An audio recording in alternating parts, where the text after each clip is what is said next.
Thank you, Senator Heinrich, for hosting this today. Thank you for the other two senators for coming. We're here to talk about our public lands, our public waters, and our heritage. You were talking about fishing earlier and maybe sometimes not catch and release. We catch and release in Montana, but catch and release into a pan of grease. And so last Thursday I was on my and we caught some brown trout and took them home and ate them. So thank you for bringing that up. Let me be clear that the sale of public lands, even a square inch of public lands, to pay off tax breaks for billionaires is a non-starter. This is our heritage that we were talking about, and to pay off tax breaks for a billionaire, which is a one-time thing, is very short-sighted. And I would say that, the senator said this, I'm going to say it in a different way. Oops. I'm going to say it in a different way. Is that it doesn't matter who you voted for in the last election. It doesn't matter what color your skin is. It doesn't matter how much money's in your bank account. These public lands belong to us all, and it's uniquely American. The world is envious of what we have here in the United States.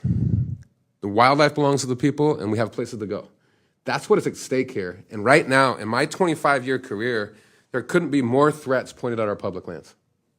And so that started when the House first came into session, and they put down rules that said they didn't have to consider the value of public lands if they're going to divest or transfer those lands. That passed in the House as a rule. Then you have Utah, the Supreme Court, they petitioned the Supreme Court to wrest 18 million acres of Bureau of Land Management land. They petitioned the Supreme Court, that did not go through, but they had a $3 million ad campaign that went along with it. Who petitions the Supreme Court with a $3 million ad campaign? They're trying to change hearts and minds. 13 attorney generals from across the West signed on to that. That should make everybody concerned. Then you have the doging of our public land servants, the people that are on the front lines of conservation, the people that are doing the work, the trail work, the people that are making sure that we have access, to make sure that we have opportunities when we go to our public lands. This summer is going to be chaotic. There's already Bureau of Rec lands that were closed for like the opening of fishing season. People are getting mad because these are real impacts on the ground. And then you had what happened in the House, 500,000 acres that were proposed. That ultimately was stripped out. And then we've talked about what Mike Lee is doing. And I look at that map, and he's taken out Forest Service, it looks like now, but it's Bureau of Land Management lands. It's still north of 1 million acres. And as the senator said, this is not about affordable housing. This is just the camel's nose underneath the tent to sell more public land. They do it once, they can do it again. Now, the senator also asked, he said, can you talk about a special place that's under threat right now? If you look at that map, the senator from Montana worked a deal, and so Montana is not included in the 11 western states. And so I'm from Montana, and so none of the places that I go every single day are at threat, but I will tell you that across that border in Idaho is where the elk that I hunt go. That is important. I recreate in other places around the West. That is important. These lands don't just belong to me in Montana. They belong to every single American. So it doesn't matter that he cut out Montana. Those lands are still at risk. And so what's at stake right now is absolutely, I think, essential to the American people.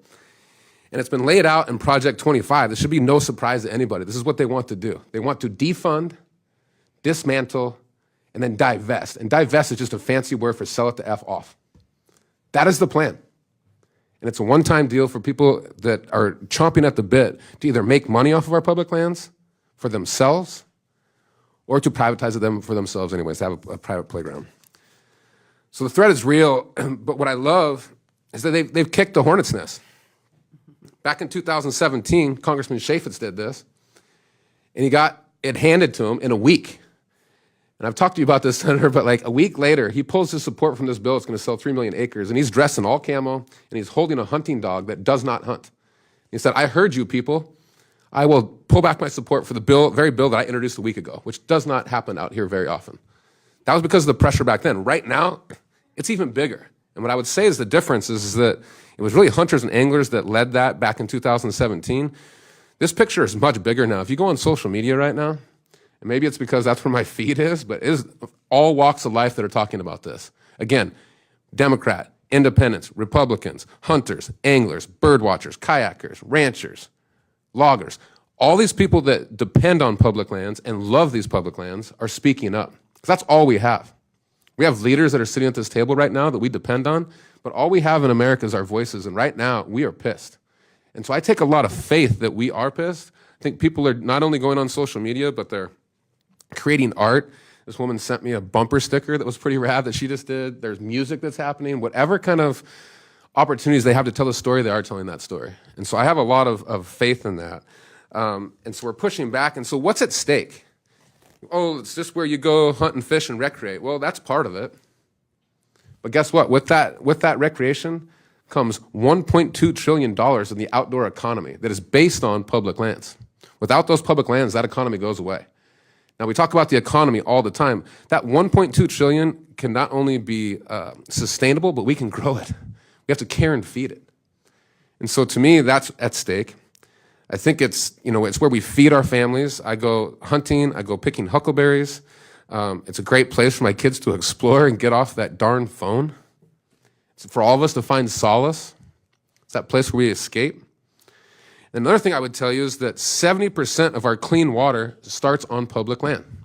And so as we start to sell this public land in the West, there's this saying, right, that whiskey's for drinking and water's for fighting.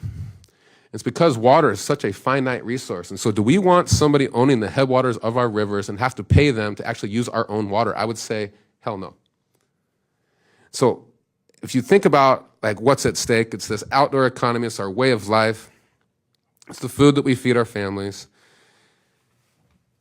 It's this notion of grit as well. And I've got a little story that I'm going to tell you is that I have a daughter who's 16 now, but when she was 10 years old, we went into the Frank Church Wilderness of No Return in Idaho.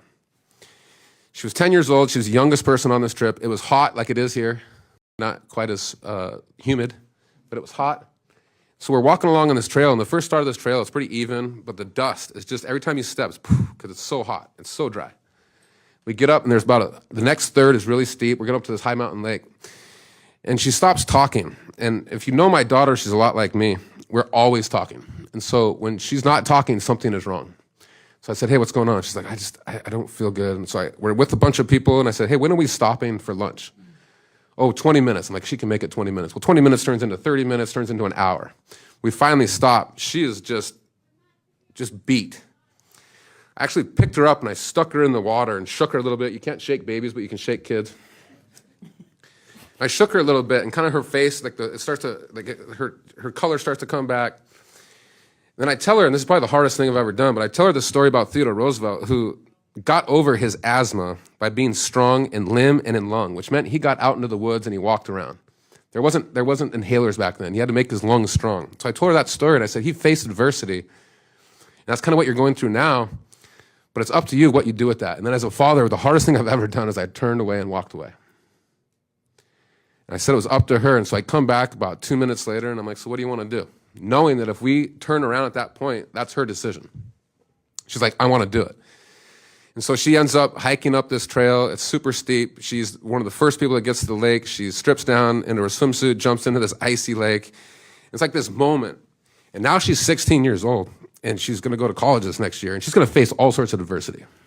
But what she learned from that grit that I think is uniquely American, so you have the outdoor economy, $1.2 trillion. You have clean air, clean water, and then you have this opportunity to like have young girls find their grit, and so that whatever she faces in the world, she'll be able to deal with. So that's what's at stake, besides a lot of other things. But I want to reiterate how important these places are and what they mean to me as a person, what they mean to my family.